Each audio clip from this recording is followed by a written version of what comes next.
বীরভূমের নানুর বিধানসভার ধূপমারা অঞ্চল তৃণমূল কংগ্রেসের দলীয় কার্যালয়ে সাংগঠনিক আলোচনা ও আগামী দিনের উন্নয়ন কর্মসূচি নিয়ে বিশেষ আলোচনা সভা অনুষ্ঠিত হয়।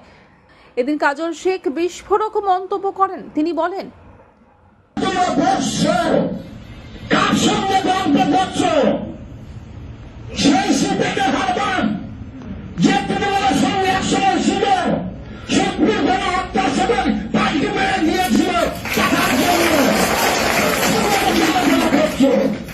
প্রত্যেকটি খবর রাজ্য নেতৃত্বের কাছে যাচ্ছে।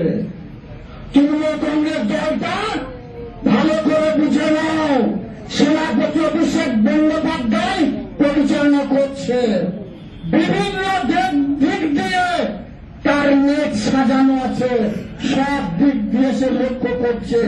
আমরা তার সৈনিক হিসাবে আমাদের কাজ হচ্ছে সঠিক বার্তাটা রাজ্য নেতৃত্বের কাছে পৌঁছানো।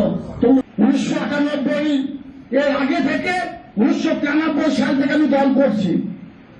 1998 সালে তৃণমূল কংগ্রেস দল আসার পর আমরা জানেন আমার দাদা শেখ শাহনওয়াজ নানুর ব্লকের ব্লক সভাপতি হিসেবে আমাদের বীরভূম জেলার নবনির্বাচিত মন্ডল তাকে ব্লক সভাপতি বসেছিলেন এবং সেই সময়কার অনেক সহযোদ্ধা অনেক সহকর্মীকে আমি দেখতে পাচ্ছি।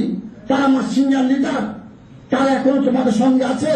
ইয়াং জেনারেশনকে বলবো, বাপ্পা সহ মহিম সহ আলো সহ যারা রয়েছে তাদেরকে বলবো, যারা সিনিয়র আছে তাদের যোগ্য সম্মান দেবে, তাদের সম্মান দিয়ে তাদের বসাবে, তাদের মতামত তোমরা নেবে, তাদের মতামত নিয়ে এরিয়ার উন্নয়নের স্বার্থে সবসময় তোমার নিজেদেরকে নিয়োজিত করবে।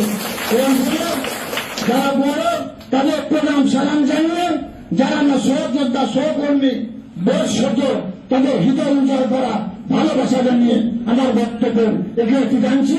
সকলে ভালো থাকবে, সাবধানে থাকবে। বীরভূম থেকে কাজী আমিরুল ইসলামের রিপোর্ট, আনন্দ বার্তা।